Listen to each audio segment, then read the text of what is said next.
Mark, was that an emotional win? Yeah, and scary at the end there, in that last 20, 30 minutes. It's a very, very tough team to keep off the score sheet. And we weathered the first half storm, 15, 20 minutes. We thought there was going to be one for the first 5 or 10. And well, that third goal is something that, when we get that third, we're very good at managing the game. And it just took one moment to get them back. And that cross and great goal did that. And then suddenly panic kind of settled in. I think that for us to allow that to happen obviously isn't good enough, but for it to happen and still get the 3 points gives us something that helps us not get complacent and learn from. There's key things that happen in both their goals that we're going to be in a position again like this, and maybe we're only one up and we can't allow those things, so we can learn from that. So I think that's a good thing. You know, it's scary there at the end, but it's a good thing, and I think it helps us going forward. What does it mean to you to be the first coach to deliver a home playoff game to fans?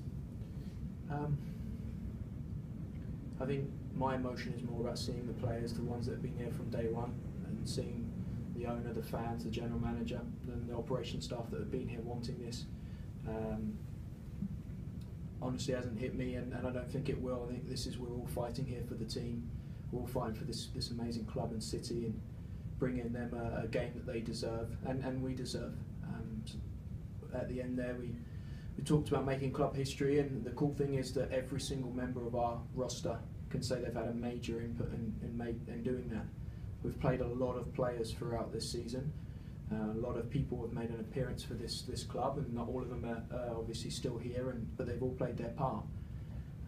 So it's a special night for the club, but it's not just down to all of our work this year. There's other people that have done work in the previous years to set this up. This is a tremendous night, and now it sets us up to go into 2 weeks' time into New Jersey, you know, hoping for a result on Saturday night, a tie or a loss, and then we could fight for the Shield. And we talked about that a couple of weeks ago, that we're not giving up hope on that, but we've got to take care of business. 3 wins, 11 goals scored, only a few conceded in 7 days is special, and we had to take a game at a time. And we follow that now heading into these last 3 games. Playing at home is an advantage, but playing in front of 21,000 people, does that change anything for you when you play at home versus going to the other venues around the league? We saw tonight that it always happens. It gives the other team a nice little boost at the beginning, and they feel the atmosphere and they feel the stadium. For us to be in Portland in our own beds and training here, building up to that game, and then when those minutes before the anthem start and having the fans and the support, yeah, it means everything. And you can tell with everyone involved in the organisation, it means a lot. And those players on the field, there's a few key moments tonight, and we've had this at key times. A few nights that the crowd took off, and they were tremendous all night, but they really took off, and it helped us. I thought that third goal come from 5-10 minutes before the crowd got going, and it lifted us again because we started to slow down. It lifted us, got us moving. We got an important third goal that shows right now that's the difference. Did the team kind of need that maybe controversial bit of luck on that penalty call to really see off that pressure from Western New York and get themselves going? I think we had to get the ball behind them. We had to stretch them. Their formation is set up that if you stretch them, you're going to break them. We talked about at the beginning, on the counter attacks, the way that they attack. When you win it, you can fit a cruise ship through their back line, and we weren't taking advantage of it, and then we did. We did it twice with the 2 goals, and yeah, the importance of those goals at that time were big. It's something that we have done well. We have weathered storms. You're going to face that. This is a team that, I don't know if the fact, but they're averaging 20 shots a game most weeks. You're going to feel a storm. You're going to feel the heat, just like other teams do against us. We seem to score when we're on top, and we manage to keep other clubs out when they're on top.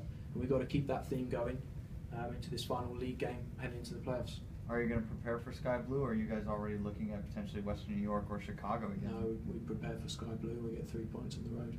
Coach, you alluded to the fact you kind of have to make Western New York's pursuit work against them and stretch them out a little bit. In the first 15 or 20 minutes, what was going through your mind as you rarely even got the ball over the center line? What was going through your mind, and did you change something, or did something just click with the players? No, I think that half-time we did. We talked about it. We had to commit. you feel pressure. They're pressed with numbers. They're pressed with speed and power. And when that happens, if you fully commit to it, and I think we were nervous with that pressure. We were nervous, and there's times where we had to just move the ball and move it up the pitch because of the pressure, but we tried to play. And when we could play, we then played long. We just had to get that right, clean that up. But when more numbers come, you have to be really brave and you have to commit. And once you find one person, you're out. And we did it a few times. In the second half, did it a lot more. We looked like we were half in, half out of wanting to try and play because of all this pressure coming. So you have to do two things: stretch them, put it over the back four because that moves them, then should give you more space, and commit. We talked about it at half-time, all in playing, and we will stretch and we will find the gaps.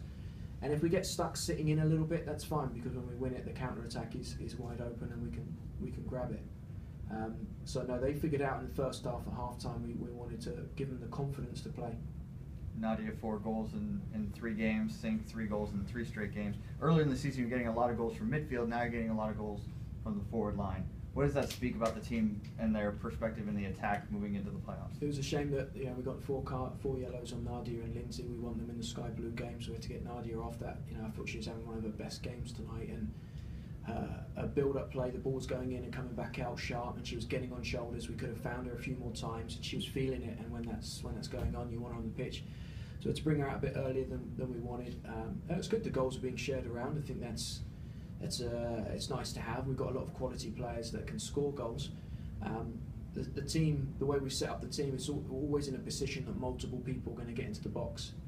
The difference is I think we've got multiple people who can finish and score goals. So when the ball lands to them, they're not wasting them, they're taking them. So it's good. I think it's a good sign that multiple people getting in there and getting the opportunities.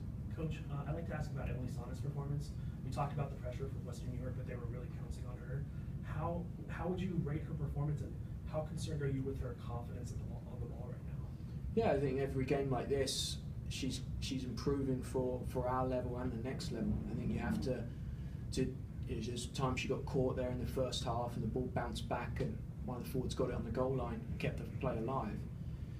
That can shake a lot of people, and the next time they get it, they just smash it. I think Sonnet continued to play with composure, continued to want to play. She's 22 years old, and I think that what we forget in her performances, and I was talking to someone about it last week, we forget that she's a rookie. And that might be a reason why people forget about her when it's time to work Rookie of the Year. Do we think she's 26, 28 because she often plays like that?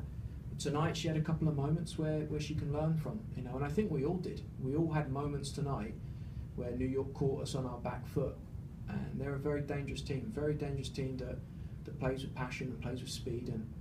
And I think this was a really good game. So important to get 3 points here, but such a good game to learn from. It's because when we get into that final league game, Sky Blues' last home game, they're going to be all over us, and the playoff semi-final is going to be the same. Good lessons tonight. Last one. All good? Thanks, Coach. Club history, baby. Thanks, Coach. Thanks, Mark.